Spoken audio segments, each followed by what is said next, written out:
Lakhimpur ਖੀਰੀ UP ਵਿਖੇ ਸ਼ਹੀਦ ਹੋਏ ਕਿਸਾਨਾਂ ਦੀ ਯਾਦ ਵਿੱਚ ਅੱਜ ਗੁਰਦੁਆਰਾ ਗੁਰੂ ਨਾਨਕ ਸਿੰਘ ਸਭਾ ਪਿੰਡ ਸ਼ੋਕਰਾਂ ਵਿਖੇ ਸ਼੍ਰੀ ਸੁਖਮਨੀ ਸਾਹਿਬ ਜੀ ਦੇ ਪਾਠ ਤੇ ਅਰਦਾਸ ਕੀਤੀ ਗਈ।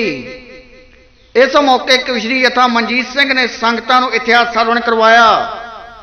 ਇਸ ਮੌਕੇ ਕਿਸਾਨ ਆਗੂ ਸਤਨਾਮ ਸਿੰਘ ਸੰਧੂ, ਹਰਜੀਤ ਸਿੰਘ ਮੰਡੀ, ਸੁਖਦੀਪ ਸਿੰਘ ਅਪਰਾ ਅਤੇ ਭਾਈ ਦਲਵਿੰਦਰ ਸਿੰਘ ਅਪਰਾ ਨੇ ਸੰਗਤਾਂ ਦੇ ਨਾਲ ਵਿਚਾਰ ਸਾਂਝੇ ਕੀਤੇ। नहीं तो आने वाला समा इदां दा भयानक आ जाना कि कणक अपनी होनी आ ते आपां ओह फिया के अपने बच्चों नूं आटा नहीं खिला सकते। उहदा आटा आपां नूं उही लिआउणा पैणा जिहड़ा उहनां दा होना। समय की लोड़ ये आ कि हुण आपां एक हो के जिन्ना भी समा किसी भरा वीर कोई बनदा आ दिल्ली संघर्ष च हाज़री भरो अपनी।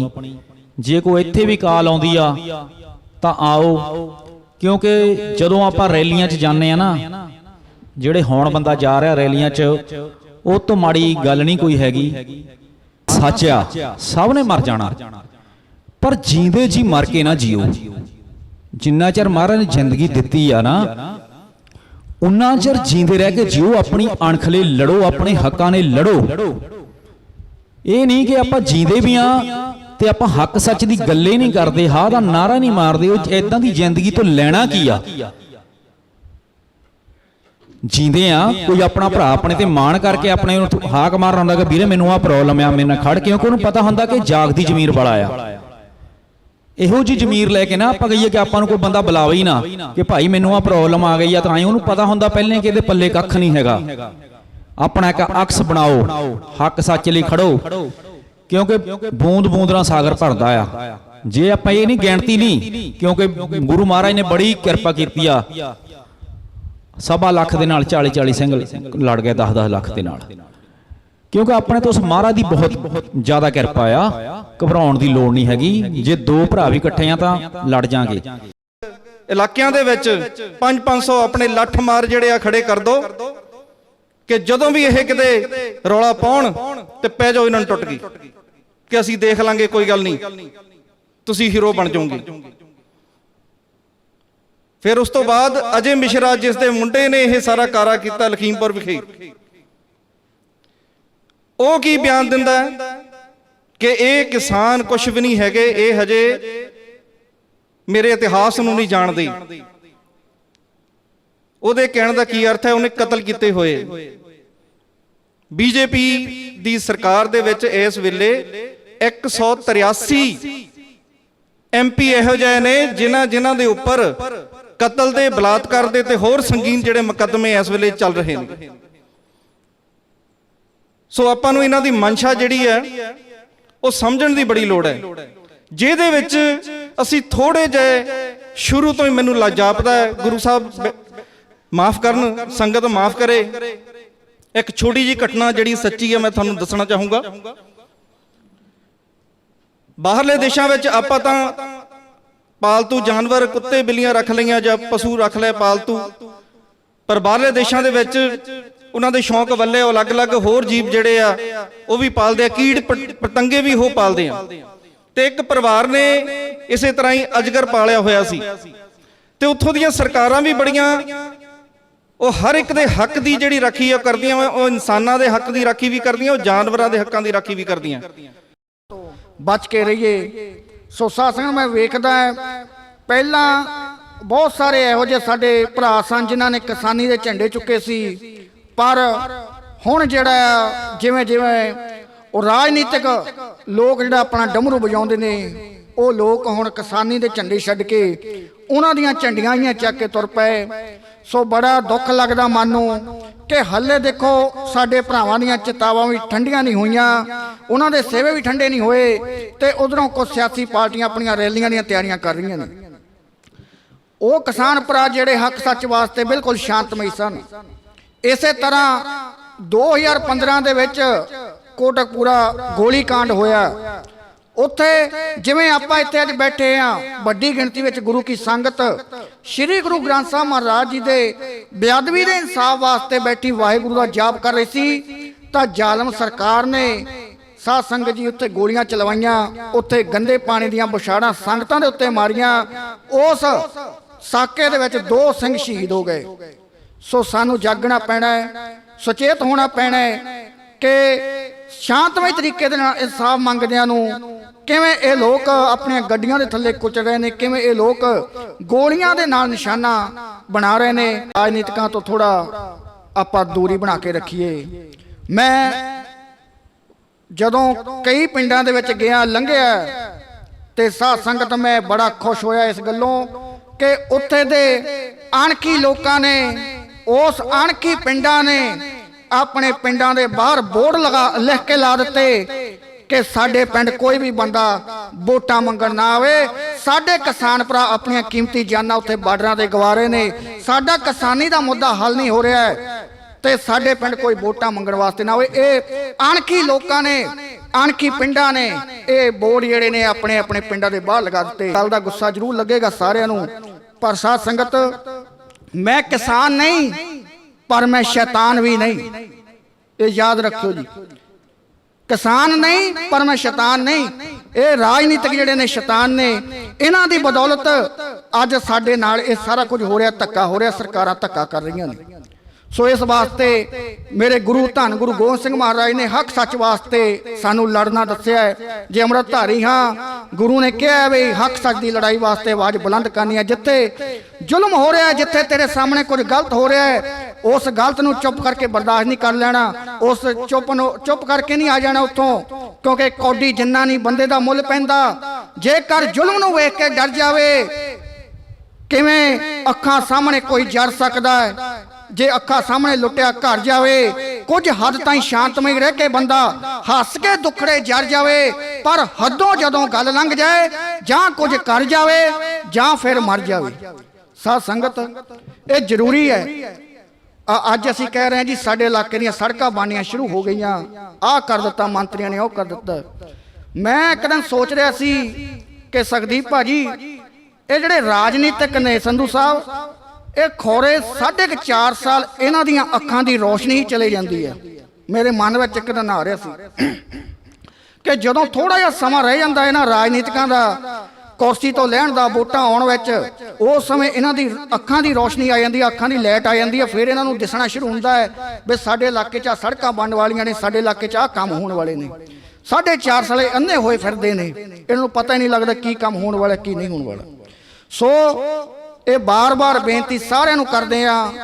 ਵੈਸੇ ਜਿੰਨੇ ਤੁਸੀਂ ਇੱਥੇ ਬੈਠੇ ਹੋ ਸਾਰੇ ਜਾਗਦੀ ਜ਼ਮੀਰ ਵਾਲੇ ਆ, ਪਰ ਮੇਰੀ ਆਵਾਜ਼ ਜਿੱਥੇ ਜਿੱਥੇ ਤੱਕ ਜਾਂਦੀ ਆ ਮੈਂ ਬੇਨਤੀ ਕਰਾਂਗਾ ਕਿ ਰਾਜਨੀਤਿਕਾਂ ਦੀਆਂ ਰੈਲੀਆਂ ਵਿੱਚ ਨਾ ਜਾਈਏ, ਨਾ ਇਹਨਾਂ ਦੇ ਪਿੱਛੇ ਲੱਗੀਏ, ਨਾ ਇਹਨਾਂ ਦੇ ਚਮਚੇ ਬਣੀਏ। ਇਹ ਲੋਕ ਜਿਹੜੇ ਰਾਜਨੀਤਿਕ ਨੇ ਇਹ ਸਾਡੀਆਂ ਵੋਟਾਂ ਲੈ ਕੇ ਹੀ ਕੁਰਸੀ ਦੇ ਉੱਤੇ ਬਹਿੰਦੇ ਨੇ। ਇਹ ਸਾਡੇ ਮੂਹਰੇ ਹੱਥ ਜੋੜ ਕੇ ਖੜਨੇ ਚਾਹੀਦੇ ਨੇ। ਅਸੀਂ ਇਹਨਾਂ ਦੇ ਅੱਗੇ ਨਾ ਹੱਥ ਜੋੜ ਕੇ ਖੜਿਆ ਕਰੀਏ, ਅਸੀਂ ਨਾ ਇਹਨਾਂ ਦੇ ਪੈਰਾਂ ਵਿੱਚ ਬੈਠੀਏ। ਇਹ ਲੀਡਰ ਟੁਕੜੇ ਟੁਕੜੇ ਕਰ ਇੱਕ ਰੱਸੀ ਦੇ ਵਿੱਚ ਪਾ, ਮਾਵਾਂ ਦੇ ਗਲਾਂ ਦੇ ਵਿੱਚ ਹਾਰ ਪਾ ਦਿੱਤੇ। ਉਦੋਂ ਵੀ ਲੋਕ ਸੋਚਦੇ ਸੀ ਹੁਣ ਕੀ ਹੋਵੇਗਾ। ਜਦੋਂ ਗੁਰੂ ਕਹਿਣ ਦੇ ਉੱਤੇ ਵੀ ਪਾਬੰਦੀ ਲੱਗ ਗਈ, ਗੁੜ ਕਹਿਣ ਦੇ ਉੱਤੇ ਵੀ ਪਾਬੰਦੀ ਲੱਗ ਗਈ ਕਿ ਗੁੜ ਕਹਿਣ ਦੇ ਨਾਲ ਗੁਰੂ ਚੇਤੇ ਆਉਂਦਾ ਹੈ। ਤੇ ਐਸੇ ਸਮੇਂ ਤੋਂ ਬਾਅਦ 12 ਮਿਸਲਾਂ ਦਾ ਰਾਜ ਆਇਆ। ਸ਼ੇਰੇ ਪੰਜਾਬ ਦੇ ਰੂਪ ਦੇ ਵਿੱਚ 1.5 ਲੱਖ ਸਕੁਅਰ ਮੀਲ ਧਰਤੀ ਦੇ ਉੱਤੇ ਖਾਲਸੇ ਨੇ ਰਾਜ ਕੀਤਾ। ਤੇ ਗੁਰੂ ਸਵਾਰਿਓ ਜਦੋਂ 12 ਮਿਸਲਾਂ ਦਾ ਸਮਾਂ ਸੀ ਨਾ, ਜਥੇ ਨੇ ਵੀ ਏਕਤਾ ਦੀ ਗੱਲ ਕੀਤੀ। ਭਾਈ ਸਤਨਾਮ ਸਿੰਘ ਹੁਣਾਂ ਨੇ ਵੀ ਏਕੇ ਦੇ ਵਿੱਚ ਖੜੋਣ ਦੀ ਇੱਕ ਨਿਸ਼ਾਨ ਸਾਹਿਬ ਦੇ ਹੇਠਾਂ ਇਕੱਤਰ ਹੋਣ ਦੀ ਗੱਲ ਕੀਤੀ। 22 ਮਿਸਲਾਂ ਦੇ ਆਪਸ ਵਿੱਚ ਲੱਖਾਂ ਮਤਭੇਦ ਸਨ, ਪਰ ਹਰ ਵਿਸਾਖੀ ਹਰ ਦੀਵਾਲੀ ਉਹ ਸਿਰ ਜੋੜ ਕੇ ਬਹਿੰਦੇ ਸਨ, ਹੋਏ ਇਕੱਤਰ ਮਿਲੋ ਮੇਰੇ ਭਾਈ, ਦੁਬਦਾ ਦੂਰ ਕਰੋ ਲਿਵ ਲਾਏ। ਜਿਸ ਗੱਲ ਤੋਂ ਅਸੀਂ ਅੱਜ ਕੋਹਾਂ ਦੂਰ ਹੋ ਚੁੱਕੇ ਹਾਂ। ਥੋੜੇ ਥੋੜੇ ਮਨ ਮੁਟਾਵ, ਪਾਰਟੀਬਾਜ਼ੀ, ਹੋਰ ਜੇ ਉਹ ਇਹਨਾਂ ਚੀਜ਼ਾਂ ਦੀ ਖਾਤਰ ਅਸੀਂ ਇੱਕ ਦੂਜੇ ਤੋਂ ਦੂਰ ਹੁੰਦੇ ਜਾ ਰਹੇ ਹਾਂ। ਇਸੇ ਕਰਕੇ ਸਾਡੇ ਉੱਤੇ ਉਹ ਲੋਕ ਹਾਵੀ ਹੁੰਦੇ ਨੇ। ਬੜੀ ਸ਼ਰਮ ਦੀ ਗੱਲ ਹੈ ਕਿ ਇੱਕ ਦੇਸ਼ ਦਾ ਪ੍ਰਧਾਨ ਮੰਤਰੀ ਹਜ਼ਾਰਾਂ ਲੋਕਾਂ ਦਾ ਕਾਤਲ ਹੋਵੇ। ਉਹ ਲੋਕ ਕਿਉਂ ਕਤਲ ਹੋਏ? ਕਿਉਂਕਿ ਉਹ ਇੱਕ ਵੱਖਰੇ ਧਰਮ ਦੇ ਨਾਲ ਸੰਬੰਧਿਤ ਸਨ।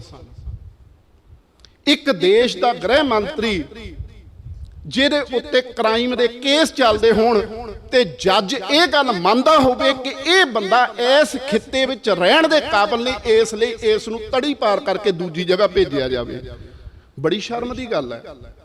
ਸਾਡੀਆਂ ਵੋਟਾਂ ਨੇ, ਸਾਡੇ ਲੋਕਾਂ ਦੀਆਂ ਵੋਟਾਂ ਨੇ, ਕਿਉਂਕਿ ਜਿਨ੍ਹਾਂ ਨੂੰ ਅਸੀਂ ਵੋਟਾਂ ਪਾਈਆਂ ਉਹ ਇਹਨਾਂ ਦੇ ਭਾਈਵਾਲ ਸੀ, ਤੇ ਇਹ ਲੋਕ ਸੱਤਾ ਦੇ ਉੱਤੇ ਕਾਬਜ਼ ਹੋ ਗਏ ਤੇ ਉਹ ਬਣਿਆ ਗ੍ਰਹਿ ਮੰਤਰੀ, ਤੇ ਉਹਨੇ ਗ੍ਰਹਿ ਮੰਤਰੀ ਬਣ ਕੇ ਆਪਣੀ ਟੀਮ ਵੀ ਉਹੋ ਜਿਹਾ ਲੋਕਾਂ ਦੀ ਕੀਤੀ ਜਿਹੜਾ ਸਟੇਜ ਦੇ ਉੱਤੇ ਮਾਈਕ ਫੜ ਕੇ ਕਹਿੰਦਾ ਮੇਰਾ ਪਿਛੋਕੜ ਦੇਖ ਲਓ, ਉਹ ਸ਼ਰੇਆਮ ਕਹਿੰਦਾ। ਤੇ ਅੱਜ ਤੱਕ ਉਸ ਨੂੰ ਐਡੀ ਘਿਨਾਉਣੀ ਵਾਰਦਾਤ ਹੋਣ ਤੋਂ ਬਾਅਦ ਵੀ ਨਾ ਪਾਰਟੀ ਦੇ ਵਿੱਚੋਂ ਬਾਹਰ ਕੱਢਿਆ, ਨਾ ਮੰਤਰੀ ਪਦ ਤੋਂ ਹਟਾਇਆ, ਨਾ ਉਹਦੇ ਖਿਲਾਫ ਅਜੇ ਤੱਕ, ਹਾਂ ਬੜੇ ਪਿਆਰ ਨਾਲ ਉਹਦੇ ਦਰਵਾਜ਼ੇ ਤੇ ਜਾ ਕੇ ਇੱਕ ਚਿੱਟ ਲਾ ਦਿੱਤੀ ਜਾਂਦੀ ਆ ਵੀ ਭਾਈ ਕੱਲ ਨੂੰ ਤੂੰ ਕ੍ਰਾਈਮ ਬ੍ਰਾਂਚ ਦੇ ਦਫ਼ਤਰ ਆ ਕੇ ਪੇਸ਼ ਹੋਈ। ਕਮਾਲ ਦੀ ਗੱਲ ਹੈ।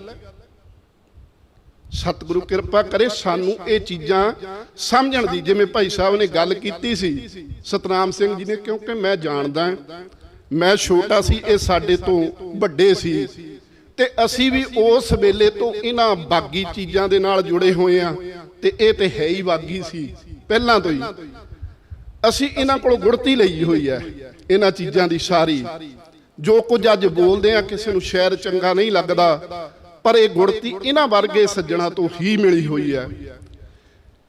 ਲੋੜ ਹੈ ਸੁਚੇਤ ਹੋਣ ਦੀ, ਲੋੜ ਹੈ ਭਵਿੱਖ ਬਾਰੇ ਜਾਣਨ ਦੀ, ਲੋੜ ਹੈ ਕਿ ਆਉਣ ਵਾਲਾ ਸਮਾਂ ਸਾਡੇ ਉੱਤੇ ਕਿੰਨਾ ਭਿਆਨਕ ਆ ਰਿਹਾ ਹੈ। ਗੱਲ ਸਿਰਫ ਕਾਨੂੰਨਾਂ ਦੀ ਭਾਜੀ ਨੇ ਕੀਤੀ ਸੀ, ਮੈਂ ਉਹਦੇ ਵਿੱਚ ਇੱਕ ਗੱਲ ਹੋਰ ਐਡ ਕਰ ਦਿਆਂ ਕਿ ਜੇ ਤੁਸੀਂ 2 ਪਸ਼ੂ ਘਰ ਰੱਖ ਕੇ ਨਾ ਦੁੱਧ ਵੇਚਣਾ, ਤੁਹਾਡੇ ਘਰ ਦਾ ਜਿਹੜਾ ਮੀਟਰ ਦਾ ਕਨੈਕਸ਼ਨ ਹੈ ਕਮਰਸ਼ੀਅਲ ਹੋ ਜਾਣਾ। ਇਹ ਗੱਲ ਰਹਿ ਗਈ ਸੀ। ਤੇ ਅਸੀਂ ਇਹ ਕਿਉਂ ਇਹਨਾਂ ਲੋਕਾਂ ਦੀ ਹਿੰਮਤ ਪਈ? ਕਿਉਂਕਿ ਅਸੀਂ ਵੋਟਾਂ ਪਾਉਣ ਲੱਗਿਆਂ ਨੇ ਆਪਸ ਵਿੱਚ ਦੀਆਂ ਲਿਹਾਜ਼ਾਂ ਦੇਖੀਆਂ, ਇਸ ਤੋਂ ਵੱਧ ਹੋਰ ਕੁਝ ਦੇਖਿਆ ਨਹੀਂ। ਹਾਂ, ਮੈਂ ਗੱਲ ਕਰ ਰਿਹਾ ਸਾਂ ਕਿ ਉਸ ਬੰਦੇ ਨੇ ਐਡਾ ਘਿਨਾਉਣਾ ਕਾਰਨਾਮਾ ਕੀਤਾ, ਉਹਦੇ ਵਾਸਤੇ ਕੁਝ ਨਹੀਂ। ਜਿਹੜਾ ਕੋਈ ਤੁਹਾਡੇ ਹੱਕ ਦੇ ਵਿੱਚ ਬੋਲਿਆ, ਬੇਸ਼ੱਕ ਉਸ ਹਲਕੇ ਦਾ MP ਹੋਣ ਕਾਰਨ ਉਹਨੂੰ ਬੋਲਣਾ ਪਿਆ, ਉਹਨਾਂ ਨੂੰ ਮਾਂ ਪੁੱਤ ਨੂੰ ਪਾਰਟੀ ਤੋਂ ਬਾਹਰ ਦਾ ਰਾਹ ਦਿਖਾਉਣਾ ਸ਼ੁਰੂ ਕਰ ਦਿੱਤਾ ਹੈ। ਅੱਜ ਉਹਨਾਂ ਨੂੰ ਐਗਜ਼ੈਕਟਿਵ ਦੇ ਵਿੱਚੋਂ ਕੱਢਿਆ ਤੇ ਕੱਲ ਨੂੰ ਹੋ ਸਕਦਾ ਪਾਰਟੀ ਦੇ ਵਿੱਚੋਂ ਵੀ ਕੱਢ ਦੇਣ, ਇਹ ਵੱਖਰੀ ਗੱਲ ਹੈ। ਸੋ ਬੇਨਤੀ ਹੈ ਕਿ ਸਤਿਗੁਰੂ ਪਾਤਸ਼ਾਹ ਜੀ ਦੀ ਬਾਣੀ ਦੇ ਅਨੁਸਾਰ ਆਪਣੇ ਜੀਵਨ ਨੂੰ ਬਤੀਤ ਕਰਦਿਆਂ ਕਈ ਬੰਦਿਆਂ ਨੂੰ ਬੜਾ ਦੁੱਖ ਹੁੰਦਾ। ਇਸ ਮੋਰਚੇ ਦੇ ਵਿੱਚ ਬੜੀਆਂ ਇਹ ਗੱਲਾਂ ਚੱਲੀਆਂ, ਪਰ ਪੰਜਾਬ ਨੂੰ ਪੰਥ ਤੋਂ ਵੱਖ ਕਰਕੇ ਤੇ ਪੰਥ ਨੂੰ ਪੰਜਾਬ ਤੋਂ ਵੱਖ ਕਰਕੇ ਕਦੇ ਵੀ ਨਹੀਂ ਦੇਖਿਆ ਜਾ ਸਕਦਾ। ਦੂਸਰੀ ਗੱਲ ਜਿਹੜੀ ਮੈਂ ਏਕਤਾ ਦੀ ਗੱਲ ਕਰਨੀ ਚਾਹੁੰਦਾ ਹੈ, ਤੇ ਉਸ ਤੋਂ ਬਾਅਦ ਖਿਮਾ ਦਾ ਜਾਚਕ ਹੋ ਜਾਣਾ। ਪਿਆਰਿਓ, ਖਾਲਸਾ ਪੰਥ ਇੱਕ ਸਾਂਝਾ ਤੇ ਵੱਡਾ ਪਰਿਵਾਰ ਹੈ। ਹੁਣ ਤੁਸੀਂ ਪੁੱਛੋਗੇ ਕਿਉਂ, ਕਿਵੇਂ? ਪਰਿਵਾਰ ਕਿਹਨੂੰ ਕਹਿੰਦੇ ਨੇ ਜੀ? ਜਿਹੜੇ ਇੱਕ ਬਾਬੇ ਦੇ ਪੋਤੇ ਹੋਣ, ਇੱਕ ਪਿਓ ਦੇ ਪੁੱਤ ਹੋਣ। ਸਾਡਾ ਪਿਤਾ ਕੌਣ ਹੈ? ਧਰਮੀ ਪਿਤਾ ਸਾਰਿਆਂ ਦਾ, ਧੰਨ ਗੁਰੂ ਗੋਬਿੰਦ ਸਿੰਘ ਸਾਹਿਬ। ਸਾਡੀ ਧਰਮੀ ਮਾਂ ਮਾਤਾ ਸਾਹਿਬ ਕੌਰ ਸਾਡੀ